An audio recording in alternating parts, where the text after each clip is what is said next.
कविताजी, सर्वप्रथम तुम्हाला एक सांगू इच्छितो, तुम्ही विसरला असाल की दोन्ही ठाकरे बंधूंनी एकच नारा दिला होता, ना कोणता झेंडा, फक्त संविधान आणि लोकशाही वाचवण्याचा अजेंडा.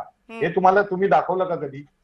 आज तुम्ही जर पाहताय की निवडणूक आयोग एक स्वायत्त संस्था आहे, पण या स्वायत्त संस्थेची स्वायत्तता वाचली आहे का कुठे?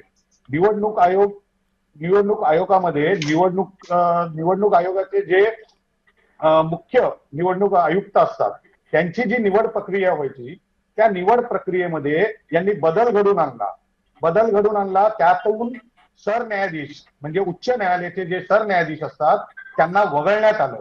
म्हणजे एक प्रकारे जी स्वायत्त संस्था आहे त्याची स्वायत्तता काढून घेण्यात आलेली आहे.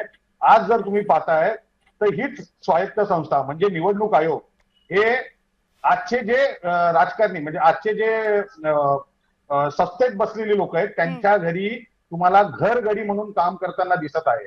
आज आमचा मुद्दा एकच आहे, तुम्ही एवढंच सांगा की ज्या मतदार याद्या आहेत त्या मतदार याद्यांमध्ये घोळ आहे का, आणि जर घोळ आहे तर असा घोळ असलेल्या मतदार याद्या घेऊन निवडणूक लढवायच्या का, हाच आमचा प्रश्न आहे. आणि त्यासाठी आता तुम्ही जसं मगाशी म्हणालात की माननीय राजसाहेब यांचा हिंदीला विरोध आहे, माननीय राजसाहेबांचा हिंदीला कधीच विरोध नव्हता बर आणि याच्या पुढे देखील नसेल.